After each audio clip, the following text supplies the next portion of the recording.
Super Docteur, c'est le podcast des médecins généralistes. Le podcast qui vous transmet les recommandations de bonnes pratiques et les résultats des grandes études qui vont changer vos habitudes. Super Docteur, c'est la découverte de méthodes de soins innovantes et des interviews de soignants inspirants qui boosteront votre motivation. Un contenu court et pratique chaque semaine pour tous les médecins. Bonjour à tous et bienvenue dans Super Docteur. Aujourd'hui, nous allons nous intéresser à un sujet incontournable en médecine générale, l'arthrite. Avec ses multiples formes et présentations, c'est un défi diagnostique que tout médecin généraliste rencontre régulièrement dans sa pratique. Alors, comment aborder une articulation tuméfiée ? Quelles questions poser ? Quels examens prescrire et surtout, comment différencier les différentes étiologies ? Autant de questions cruciales que nous allons aborder avec mon invitée du jour, Estelle Touboul. Elle est rhumatologue, vulgarise brillamment sa spécialité sous le nom de Dr Estelle sur les réseaux, et aujourd'hui, elle va nous guider à travers les méandres du diagnostic et de la prise en charge de l'arthrite du genou en cabinet de médecine générale. Bonjour Estelle. Bonjour, Merci merci de me beaucoup. recevoir. Merci, je suis très content de te recevoir, ça fait longtemps que je voulais t'avoir sur le podcast. Je vais te poser ma première question, Estelle. Est-ce que tu peux nous rappeler tout simplement de quoi on parle ? Qu'est-ce qu'une arthrite ? Tout simplement, une arthrite, c'est une inflammation d'une articulation. C'est à différencier de l'arthralgie qui est une douleur articulaire. Et cliniquement, ça se caractérise comment ? Alors, c'est très bien que tu dises cliniquement parce qu'en fait, c'est un diagnostic qui est clinique. En fait, c'est une tuméfaction, une augmentation du volume d'une articulation qui est inflammatoire, rouge, chaude, douloureuse. Souvent, il peut avoir une impotence fonctionnelle, c'est-à-dire que l'articulation n'a plus de mal à l'utiliser. Voilà, vraiment à différencier de l'arthralgie où c'est juste une douleur articulaire, les deux peuvent également être ensemble. Très bien. Donc sur cet épisode, on va parler davantage de la monoarthrite du genou, qui est assez fréquente. Mais comment on fait en pratique lorsqu'on a une seule articulation ou plusieurs, voire une polyarthrite? Comment ce nombre d'articulations inflammées influence la démarche diagnostique? Alors, c'est vrai que dans notre esprit, on ne va pas réfléchir de la même manière si on est face à une articulation gonflée, une arthrite, ou ce qu'on appelle une monoarthrite, ou 2 ou 3 oligoarthrites, ou plus de 4 polyarthrites. Parce que, en fait, les étiologies vont être un peu différentes, même s'il n'y a pas de noir ou blanc en médecine. Mais en gros, devant une monoarthrite, notre esprit doit toujours penser à l'infection articulaire, l'arthrite septique, alors qu'une polyarthrite, c'est possible, l'arthrite septique avec polyarthrite, mais ça va être plus rare et notre esprit doit penser au rhumatisme inflammatoire. C'est un peu comme ça qu'on catégorise, ça va nous aider un petit peu à réfléchir, même s'il n'y a pas de noir ou blanc. C'est-à-dire que c'est possible, tous les cas sont possibles. Ok, donc gros drapeau rouge, déjà, c'est-à-dire quand on a une monoarthrite, il faut impérativement penser à une possible infection, une arthrite septique. Tout à fait, ça doit vraiment être en tête devant une monoarthrite chez un patient d'apparition plutôt brutale. Il faut toujours y penser, c'est-à-dire que c'est rarement ça, mais il faut jamais l'oublier parce que c'est le diagnostic qui a un pronostic le plus sombre avec des possibilités de dégradation articulaire, des possibilités de bactériémie, de sepsis et de dégradation, même sur le plan global. Donc, il faut toujours y penser devant une monoarthrite et c'est notre interrogatoire, notre examen, les examens qui vont amener à éliminer ce diagnostic. Ok, parce que sur une monoarthrite septique, il y a forcément une porte d'entrée qui est ailleurs à rechercher ? Alors, il faut toujours rechercher, en effet, devant une monoarthrite, il faudra toujours chercher une porte d'entrée. On ne va pas toujours la trouver. Souvent, on peut, même après coup, c'est-à-dire on a fait le diagnostic, on va la chercher, on ne la trouve pas. Donc, l'identification microbiologique va nous aider pour chercher la porte d'entrée, mais il faudra toujours la rechercher. C'est un peu comme toutes les pathologies septiques. Il va falloir chercher la peau, les blessures, les plaies, les traumatismes. S'il y a une opération récente, une infection récente, tout ça, il va falloir le rechercher. Très bien. Alors, on va se focaliser, si tu veux bien, sur la monoarthrite du genou, un patient qui vient pour une tuméfaction douloureuse inflammatoire de son genou d'apparition récente. Tout d'abord, quels sont les principaux diagnostics différentiels à éliminer face à une tuméfaction articulaire du genou? Qu'est-ce qui n'est pas une monoarthrite du genou? Alors, ce qui est très fréquent, ça va être le diagnostic différentiel avec la bursite pré-rotulienne. C'est très fréquent, c'est-à-dire qu'il va avoir une inflammation du genou, cette inflammation, cette tuméfaction, cette douleur. Et en fait, il y a plusieurs choses qui vont nous aider pour faire la différence entre monoarthrite et bursite, souvent pré-rotulienne. La première chose, c'est que dans la bursite pré-rotulienne, il n'y a pas d'impotence fonctionnelle du genou. On va pouvoir, à part si la tuméfaction est très importante, elle prend toute la peau du genou, on va pouvoir mobiliser le genou. Et également, ce qui peut aider, c'est que souvent dans une bursite pré-rotulienne, il y a une effraction cutanée. Il y a une petite plaie, une piqûre ou quelque chose. Et du coup, la bactérie, elle adore ça, elle va dans la bourse qui est très superficielle. Ce qui peut aider également, ça va être le métier. C'est-à-dire que les gens qui travaillent à genoux, souvent, ils vont avoir des bursites pré-rotuliennes beaucoup plus fréquentes. Pour faire la part des choses sur le plan clinique, il y a le choc rotulien qui nous aide. On essaye de voir s'il y a du liquide dans le genou. Et cette impotence fonctionnelle qu'il n'y a pas normalement dans la bursite. Si vraiment on a un doute qui persiste, qu'on n'arrive pas à trancher, ce qui peut être intéressant, c'est de regarder la radio du genou, parce que en fait, on peut voir s'il y a du liquide sur la radio.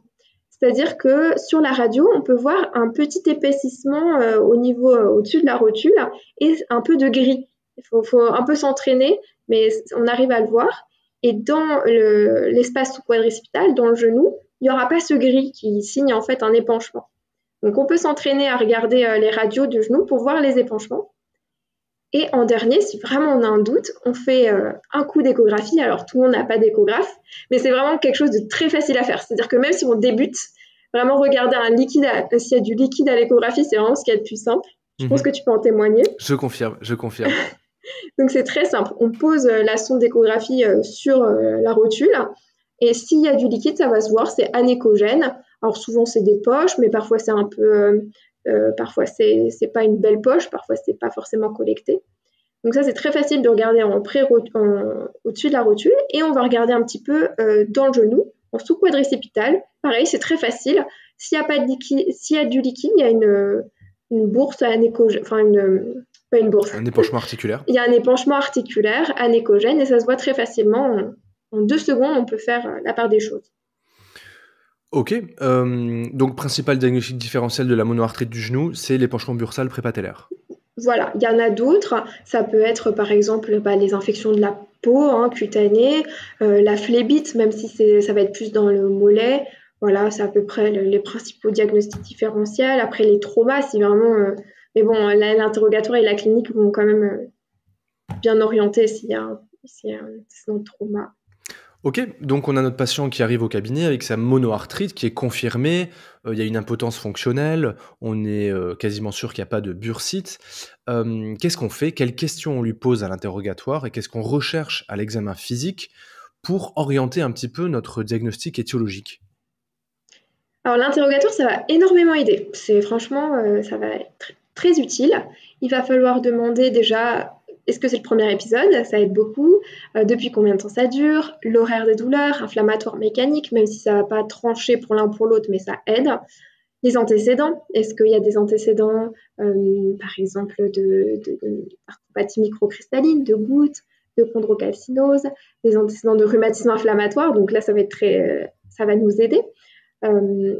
Des antécédents également dans les traitements. Est-ce qu'il y a une introduction récente de traitements qui peuvent jouer? Surtout, on pense toujours à la goutte, en fait, souvent. Il y a des introductions récentes de diurétiques, voilà.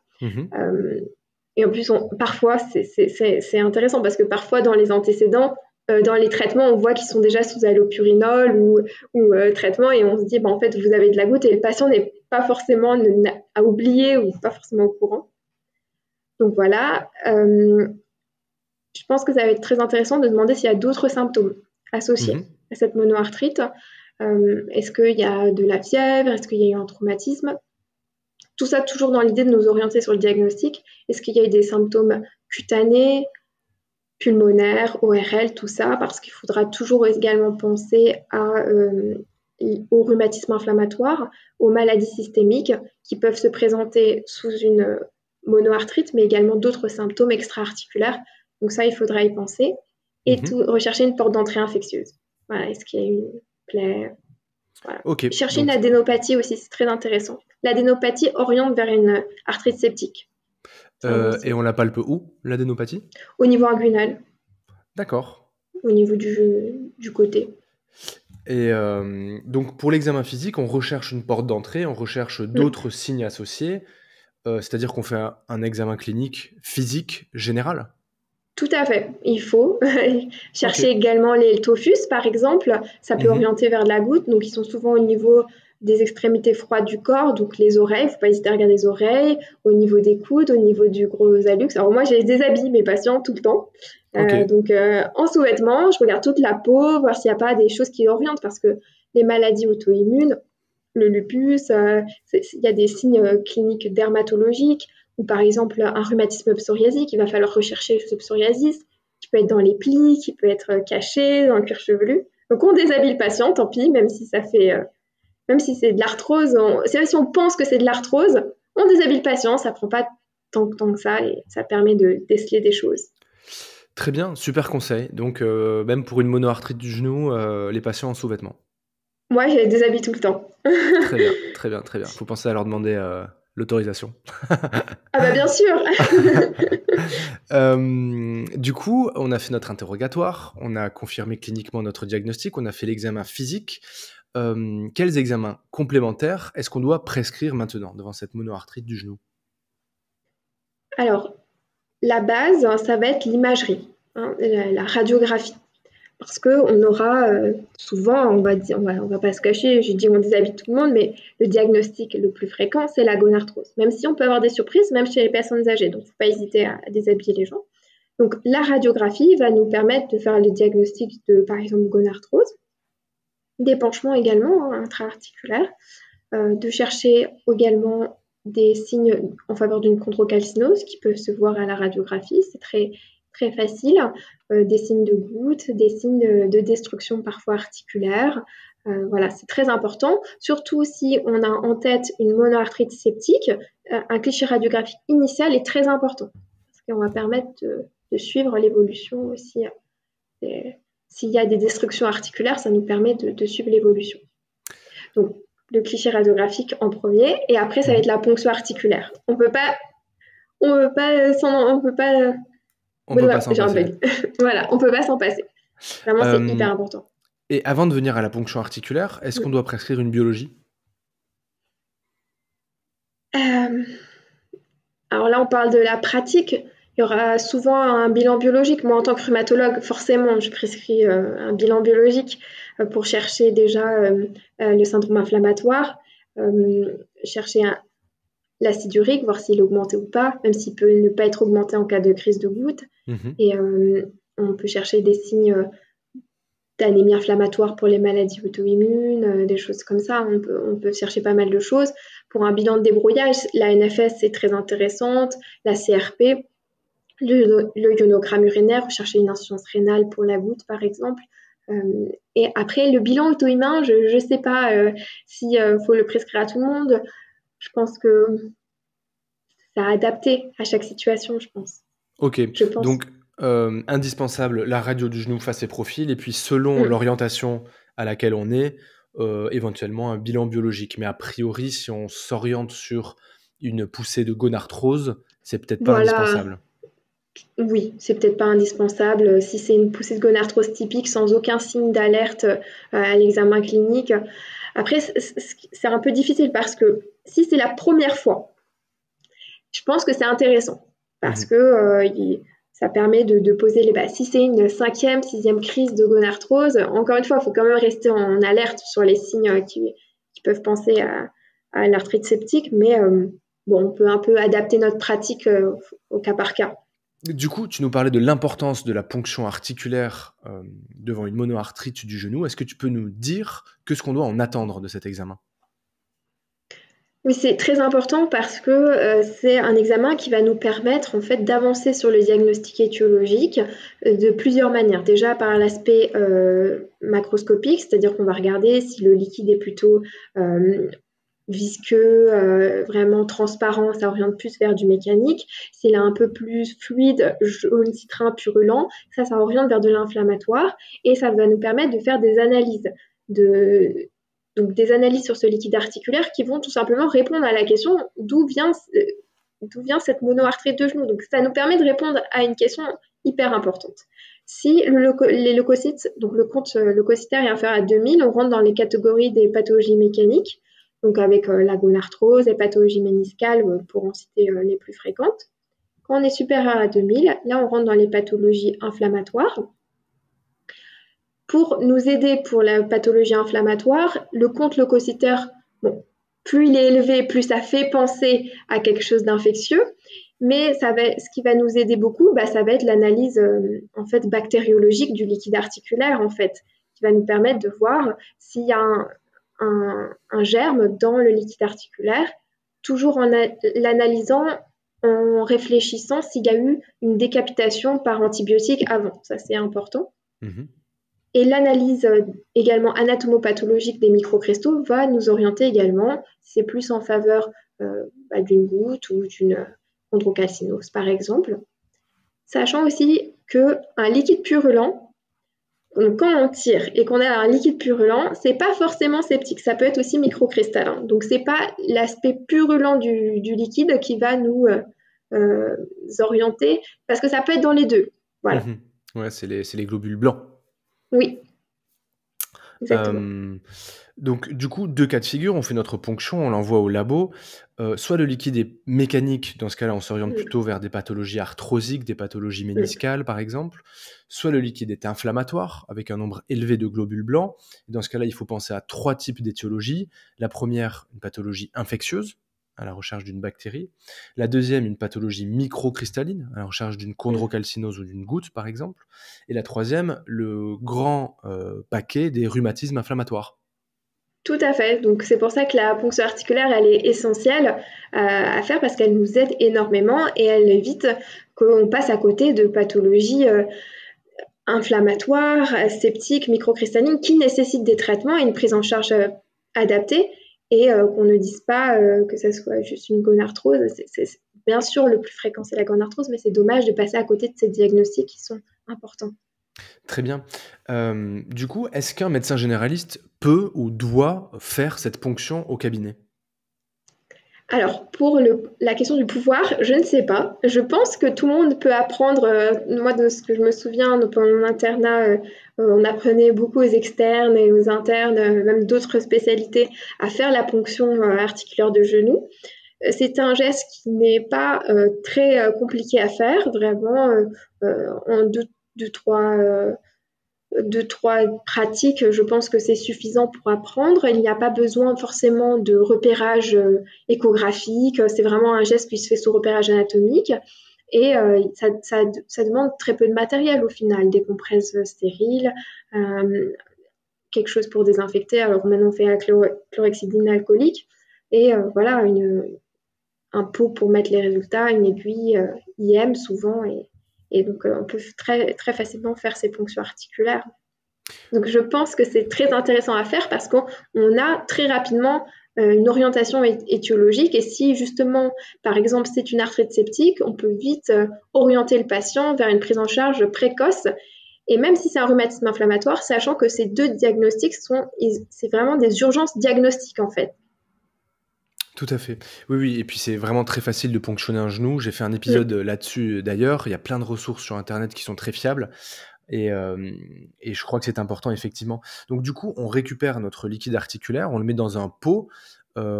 Et qu'est-ce qu'on en fait? Il faut prescrire quel genre d'analyse? Où est-ce qu'on l'amène, ce pot? Alors, souvent, par exemple, quand on est en libéral, on peut se renseigner sur le laboratoire d'à côté où on demande au patient tout simplement de l'amener au laboratoire s'il peut, ou sinon on s'en occupe. Pour les analyses, c'est très facile, c'est une analyse du coup bactériologique Mmh. avec le compte leucocytaire. Alors, ça dépend où on travaille, c'est-à-dire qu'il y en a certains bactériologues font le compte leucocytaire. Donc on demande le compte leucocytaire, l'analyse bactériologique et l'analyse anatomopathologique pour rechercher les microcristaux. Donc juste ces trois-là, c'est vraiment ce qu'on fait, même nous rhumatologues en pratique, on fait rarement plus, ça va être des cas très particuliers sinon. Donc voilà, ça, et on a réponse à beaucoup de nos questions. Très bien. Je vais te poser ma dernière question, Estelle. Quand est-ce que le médecin généraliste doit référer ce type de patient à un rhumatologue et quels sont les signes d'alerte qui nécessitent une prise en charge spécialisée rapide? Alors, si par exemple, il a été mis en évidence un liquide inflammatoire, sans signe pour une arthropathie microcristalline simple qu'on peut gérer en cabinet, type chondrocalcinose goutte, qui reste plutôt simple à gérer, à part les cas très particuliers d'insuffisance rénale ou de résistance au traitement. Si c'est un inflammatoire sans microcristaux mis en évidence, là c'est vraiment, je pense, une situation où il faut adresser au rhumatologue pour aller chercher la pathologie sous-jacente, sachant que une polyarthrite, les spondyloarthropathies peuvent tout à fait se dévoiler par des monoarthrites du genou, ça m'arrive très fréquemment. Donc, il ne faut pas hésiter, voilà, inflammatoire sans microcristaux évidents, sans arthrite septique, à adresser au rhumatologue. Donc, dans cette situation, c'est vraiment intéressant. Les signes d'appel, souvent, les sujets jeunes, quand même, si on a éliminé une pathologie mécanique méniscale, c'est intéressant, je pense, s'il y a des signes d'alerte, type une altération de l'état général, d'autres symptômes, que ce n'est pas le premier épisode d'arthrite, c'est une arthrite récidivante. Il y a des points d'appel, des petites choses, un horaire inflammatoire, voilà, une inflammation sur la prise de sang, ça peut aider. Toutes ces petites choses peuvent... puis l'instinct, j'imagine, de... Ok. Quand on se sent un petit peu dépassé, on réfère notre patient à un rhumato. Je pense que ça peut être très intéressant de faire appel à nous dans ces situations où il peut avoir des indices d'une pathologie systémique sous-jacente. Très bien. Bah, écoute, merci beaucoup Estelle, c'était hyper clair. Je pense que ça va être un super épisode, en tout cas très pratique. Est-ce que tu veux nous dire où est-ce qu'on peut te retrouver? Où est-ce qu'on peut trouver ton travail? Alors oui, bien sûr, moi je fais de la vulgarisation, mais aussi du contenu pour les professionnels de santé sur Instagram, sur Dr Estelle. J'ai également un gros projet en cours de site internet qui met en place des fiches, beaucoup de fiches à destination des internes, des médecins, avec un moteur de recherche pour accéder facilement à une information dont on a besoin dans la pratique. Donc ça, c'est en cours, c'est un gros projet qui me tient beaucoup à cœur, qu'on est en train de créer. Fantastique. Comment ça s'appelle? Ça s'appelle Notaview. Donc, vous pouvez faire Notaview. notaview.fr. L'idée, Très c'est bien. de pouvoir prendre ses notes aussi, d'avoir ses notes à disposition et avoir un outil pratique qui nous aide au quotidien. Trop bien. Bah écoute, on va suivre ça. Je suis sûr que ça va être de qualité comme ton travail. Merci beaucoup Estelle. Bah de rien, merci de m'avoir Salut. invité Mathieu. Félicitations, vous êtes bien arrivé à la fin de cet épisode du podcast. S'il vous a plu, si vous avez appris des choses utiles et que vous souhaitez que je poursuive ce travail, vous pouvez vous abonner à ce podcast et en parler à un de vos confrères ou une de vos consoeurs. Et si vraiment vous voulez m'aider, vous pouvez me laisser une note de 5 étoiles sur vos applis et un petit avis sympa pour référencer ce podcast. Pensez également à vous abonner à la newsletter, je vous envoie chaque mois un mail à haute valeur ajoutée pour la médecine générale, vous trouverez le lien dans les notes de l'épisode. À bientôt!